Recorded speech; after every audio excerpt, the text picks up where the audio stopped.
విశాఖ ఉక్కు కర్మాగారం ప్రైవేటీకరణకు సంబంధించి అటు కేంద్ర ప్రభుత్వం ఇటు రాష్ట్ర ప్రభుత్వం తెలుగు ప్రజలతో దోబూచులాడుతోంది.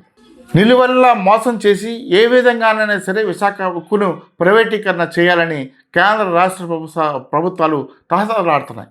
తాజాగా ఒక పక్క ఏమో రాష్ట్ర ప్రభుత్వంలో ఉన్న పెద్దలందరూ కూడా కేంద్ర మంత్రి శ్రీనివాసవరం గారు కానీ, ముఖ్యమంత్రి చంద్రబాబు నాయుడు గారు కానీ, అలాగే కీలకమైన మంత్రి లోకేష్ గారు కానీ, రాష్ట్ర తెలుగుదేశం పార్టీ అధ్యక్షుడు గాజువాక ఎమ్మెల్యే కూడా అయిన పల్లా శ్రీనివాస్ గారు కానీ ఏం చెప్తున్నారంటే ఎప్పటికప్పుడు కళ్ళబొల్లి మాటలు చెప్తున్నారు.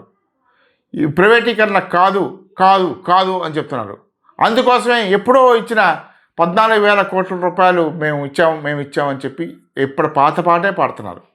కానీ తాజాగా కార్మిక నాయకుడు పాడి త్రినాథ్ గారు ఆర్టీఐ కింద అడిగిన ప్రశ్నకు అక్కడ జాయింట్ సెక్రటరీ ఏం సమాధానం చెప్పారో ఒక్కసారి చూడండి. ఆ రోజున 2021 జనవరి 27వ తేదీన కేంద్ర క్యాబినెట్ ఎకనామిక్ అఫైర్స్ కమిటీ ఆ రోజు తీర్మానం చేసింది. విశాఖపట్నం ఉక్కు కర్మాగారంలో 100% పెట్టుబడులు కూడా ఉపసంహరిస్తామని. అదే ఇప్పటికీ కూడా ఆ తీర్మానమే ఇప్పటికీ కూడా అమల్లో ఉంది. మేము ప్రైవేటీకరణ చేయడానికి ముందుకెళ్తున్నాం అనే విషయాన్ని వాళ్ళు స్పష్టంగా రాతపూర్వకంగా చెప్పారు. అంటే కేంద్ర ప్రభుత్వం నుంచి తాజాగా ఇది ఎప్పుడు డిసెంబర్ 9వ తారీఖున వచ్చిన లేఖ. డిసెంబర్ 9 నాటికి కూడా కేంద్ర ప్రభుత్వం విశాఖ ఉక్కును ప్రైవేటీకరణ చేయడానికే సిద్ధంగా ఉందని స్పష్టం చేస్తుంది లేఖ. మరి కేంద్ర ప్రభుత్వం రాతపూర్వకంగా ఇలా ఇస్తే వీళ్ళు ఇష్టం వచ్చినట్టు ప్రైవేటీకరణ కాదు కాదు కాదు అని చెప్పి ఎట్లాగే ఏ ఆధారంతో మాట్లాడుతున్నారు వీళ్ళందరూ కూడా? అంటే ప్రజల్ని నిలువునా మోసం చేయడం కదా. ఎంత మోసం చేస్తున్నారో మనకి క్లియర్గా అర్థమైపోతుంది.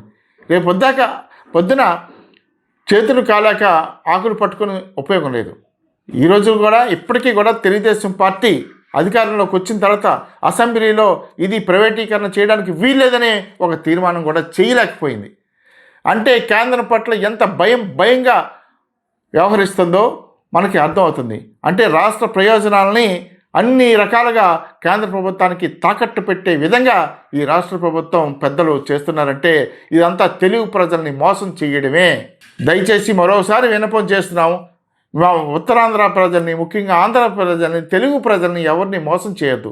ఇది ఎన్నో త్యాగాలు చేసి విశాఖ ఉక్కు ఫ్యాక్టరీని తెలుగు ప్రజలు కాపాడుకున్నారు, రక్షించుకున్నారు. ఇంతవరకు కూడా ఈ ఒక్కగానొక్క అంటే ప్రజల సెంటిమెంట్ ఇది. విశాఖ ఉక్కు ఆంధ్రుల హక్కు అనేది.